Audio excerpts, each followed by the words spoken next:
دو بہنیں اور شہزادہ۔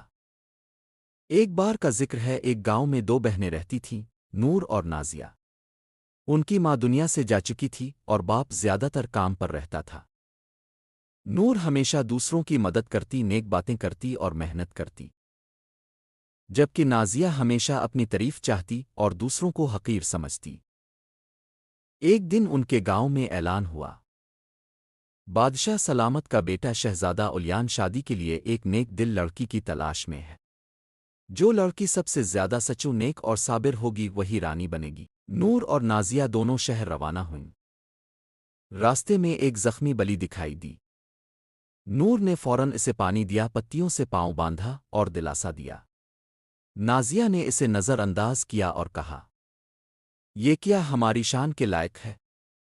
ہم تو رانی بننے جا رہی ہیں۔ شہزادہ الیان نے محل میں آنے والی ہر لڑکی سے سوال کیے، تم کیا کرو گی اگر کوئی کمزور ہو؟ سچ بولنے کی قیمت کیا ہے؟ تمہیں بادشاہی کیوں چاہیے؟ نور نے ہر سوال کا نرمی سے، سچائی سے جواب دیا۔ نازیہ نے بڑے فخر سے کہا، میں سب کو حکم دوں گی، سب میرے نیچے ہوں گے۔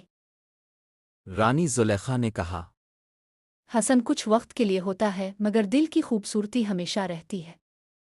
شہزادہ الیان نے نور کو اپنی شرکن حیات چنا۔ جادوئی بلی پری ظاہر ہوئی اور کہا، نور تم سچو رانی ہو، تمہارے نیکی کے بدلے یہ خوشی ملی ہے۔ دل کی خوبصورتی ہی اصل خوبصورتی ہے۔ شہزادہ الیان نے نور کو اپنی شرکن حیات چنا۔ پورے شہر میں خوشی کی لہر دوڑ گئی۔ نازیہ حسد میں جلتی رہ گئی، لیکن نور نے اسے معاف کر دیا۔